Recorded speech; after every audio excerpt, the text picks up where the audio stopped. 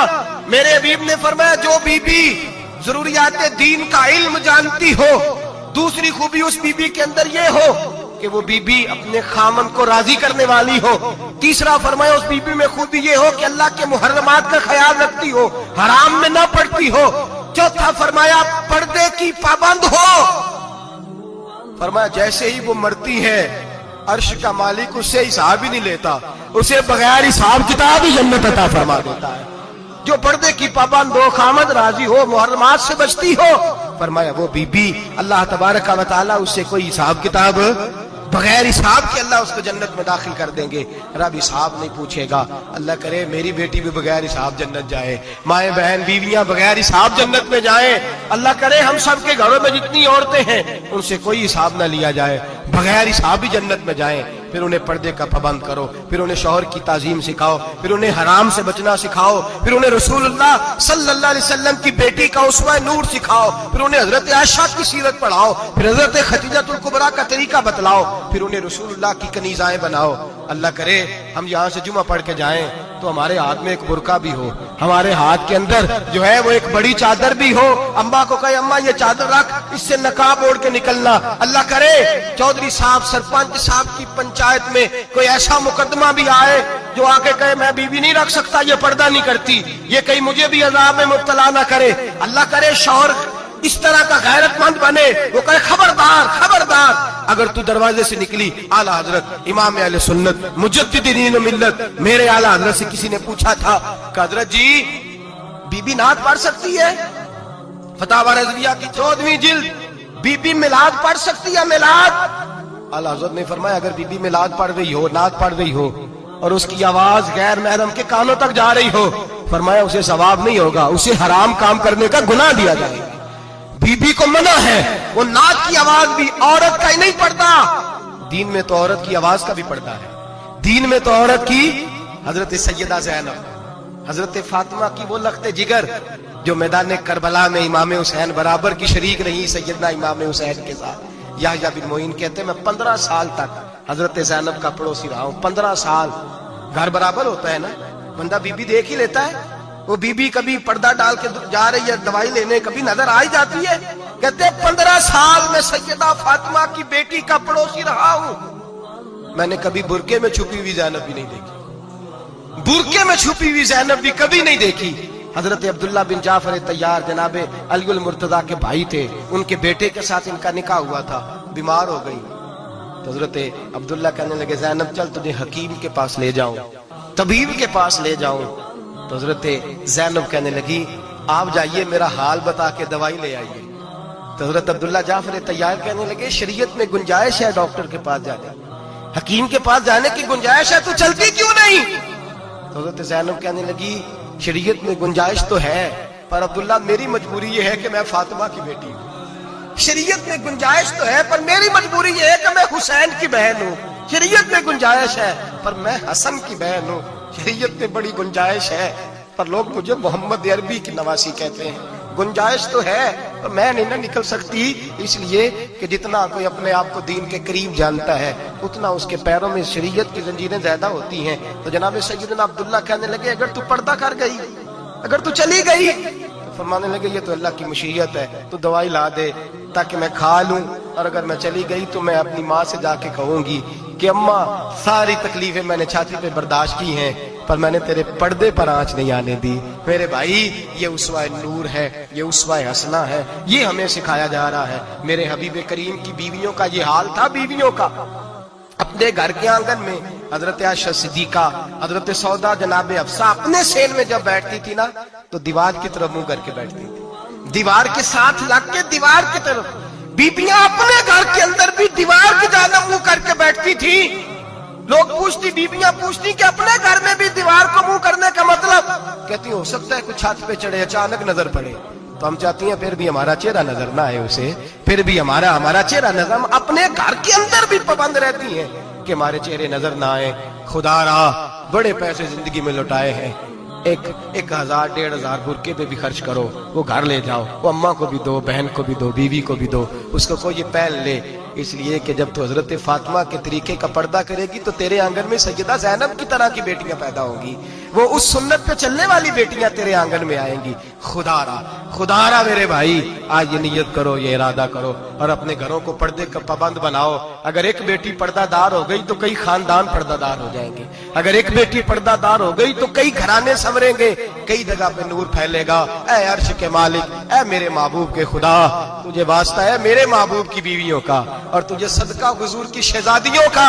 اے اللہ، اتنا کرم برسا، اتنی رحمت برسا کہ میرے وطن کی بیٹیاں اور میرے وطن کی مائیں بہنیں بچیاں یہ سمجھ جائیں کہ ہماری نجات صرف حضرت فاطمہ کے برقعے میں ہے، حضرت عائشہ کے پردے میں ہے، سیدہ خدیجہ الکبریٰ کے حجاب میں ہے۔ اللہ کرے یہ سمجھ جائیں اور یہ جب بھی سجدہ کریں تجھ سے حیا ہی مانگیں، یہ تجھ سے جب بھی سجدہ کریں یہ تجھ سے اپنے لیے چادر تطہیر اور پردہ تنویر ہی مانگیں۔ جس طرح لوگ ایک اچھا بیٹا بننا چاہتے ہیں اور جس طرح لوگ ایک اچھا والد بننا چاہتے ہیں، جس طرح لوگ ایک اچھا بھائی بننا چاہتے ہیں، اچھا استاد بننا چاہتے ہیں، اور مجموعی طور پر لوگ ایک اچھا انسان بننا چاہتے ہیں، اپنے ملک کا اچھا شہری بننا چاہتے ہیں، اسی طرح ہر مسلمان کی خواہش ہوتی ہے کہ وہ ایک اچھا مسلمان بھی بنے۔ اپنے تئیں لوگ اس کے لیے جد و جہد بھی کرتے ہیں، کوشش اور کاوش بھی کرتے ہیں۔ کچھ لوگ یہ سمجھتے ہیں کہ میں خدمت خلق کرتا رہوں، اللہ کے بندوں کے کام آتا رہوں تو میں ایک اچھا مسلمان ہوں۔ کچھ لوگوں کا یہ خیال ہوتا ہے کہ اگر میں سخاوت صحیح طور پہ کرتا رہوں، اپنا حلال اور محنت سے کمایا ہوا پیسہ راہ خدا میں خرچ کروں تو یہ میرے بہترین مسلمان ہونے کی علامت ہے۔ کچھ لوگوں کی یہ رائے ہوتی ہے کہ وقت پر نماز پڑھوں، زکوٰۃ ٹائم پہ دوں، حج فرض ہونے پر فوراً کر لوں، اللہ تعالیٰ عمرے کی سعادت بار بار عطا کرے تو میں ایک اچھا مسلمان ہوں۔ ہم نے لوگوں کو یہ کہتے ہوئے بھی سنا ہے کہ چونکہ میں کسی کو تکلیف نہیں دیتا، میری وجہ سے کوئی پریشان نہیں ہے، میرا لب و لہجہ محتاط ہے، تو میں ایک بہترین مسلمان ہوں۔ تو اپنے اپنے حساب سے لوگ تعین کرتے ہیں کہ میں ایک اچھا مسلمان ہوں۔ کیوں نہ ایسا کریں کہ اللہ کے قرآن سے پوچھیں کہ بہترین مسلمان کون ہے اور سچا مسلمان کون ہے، اور وہ کون سے مومن ہیں جن کو اللہ فرماتا ہے کہ اولئک ھم المؤمنون حقا، یہی لوگ سچے مومن ہیں۔ قرآن مجید کی سورہ انفال اللہ تعالیٰ نے ارشاد فرمایا، انما المؤمنون الذین اذا ذکر اللہ وجلت قلوبہم واذا تلیت علیہم آیاتہ زادتہم ایمانا وعلی ربہم یتوکلون۔ فرمایا وہی لوگ سچے مومن ہیں، وہی اصل میں ایماندار ہیں۔ الذین اذا ذکر اللہ وجلت قلوبہم، جب اللہ تعالیٰ کا ذکر کیا جائے تو ان کے دل ڈر جائیں۔ پہلی ان کی نشانی یہ ہے کہ مالک کے ذکر کے وقت اللہ کی عظمت و جلال کی وجہ سے ان کے دل کانپ اٹھتے، دل لرز جاتے ہیں ان کے۔ وَإِذَا تُلِيَتْ عَلَيْهِمْ آيَاتُهُ زَادَتْهُمْ ایمانا، اور جب ان پر اللہ کی آیتیں پڑھی جاتی ہیں تو ان کا ایمان ترقی پاتا ہے اور مضبوط ہو جاتا ہے۔ وَعَلَىٰ رَبِّهِمْ يَتَوَكَّلُونَ، اور ان کی تیسری نشانی یہ ہے کہ وہ صرف اپنے رب پر ہی بھروسہ کرتے ہیں۔ پکے اور سچے مومنوں کی چوتھی علامت یہ ارشاد فرمائی کہ الذین یقیمون الصلاۃ، وہ لوگ جو نماز کو صحیح ادا کرتے، وَمِمَّا رَزَقْنَاهُمْ يُنْفِقُونَ، اور جو ہم نے انہیں دیا ہے اس میں سے ہماری راہ میں خرچ کرتے۔ پھر دوبارہ سے سمجھیے گا، فرمایا مومن وہ ہیں کہ اللہ کا ذکر کیا جائے تو ان کے دل ڈرتے ہیں، اللہ کی آیات کی تلاوت کی جائے، قرآن مجید کو پڑھا جائے تو ان کا ایمان ترقی پاتا ہے، وہ اپنے رب پر بھروسہ کرتے ہیں، نماز کو صحیح ادا کرتے ہیں، جو ہم نے انہیں دیا ہے اس میں سے ہماری راہ میں خرچ کرتے۔ 5 علامتیں جن میں پائی جائیں، رب فرماتا ہے اولئک ھم المؤمنون حقا، یہ سچے مومن ہیں، یہ حقیقی مسلمان ہیں۔ اے اللہ، یہ 5 کام ان لوگوں نے کر لیے، ان 5 کاموں پر انہوں نے استقامت اختیار کر لی، یہ 5 اوصاف، یہ 5 خوبیاں ان لوگوں نے اپنے اندر پیدا کر لی۔ تیرا اعلان کرم ہوا کہ یہ سچے مومن ہے، تو انہیں ملے گا کیا؟ تو انہیں عطا کیا کرے گا؟ تو رب کریم نے فرمایا 3 انعام دوں گا میں انہیں۔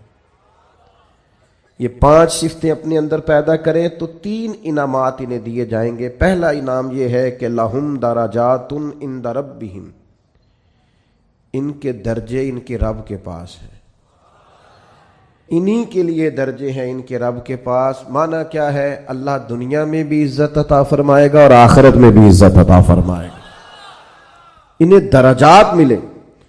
دنیا میں بھی اللہ تبارک و تعالی ان کو وقار، شان، عزت، عظمت، بلندی اور رفعت عطا کرے گا، اور آخرت میں بھی 5 صفتیں جن میں پائی جائیں انہیں پہلی شان یہ ملے گی کہ اللہ کے حضور ان کے درجات ہوں گے۔ اور دوسرا ارشاد فرمایا ومغفرہ، اور اللہ ان کی بخشش بھی فرما دے گا، درجات کی بلندی بھی نصیب ہوگی اور بخشش بھی ملے گی۔ ورزق کریم، اور انہیں رسوا ہو کے رزق نہیں کمانا پڑے گا، اللہ انہیں عزت والی روزی عطا فرمائے گا۔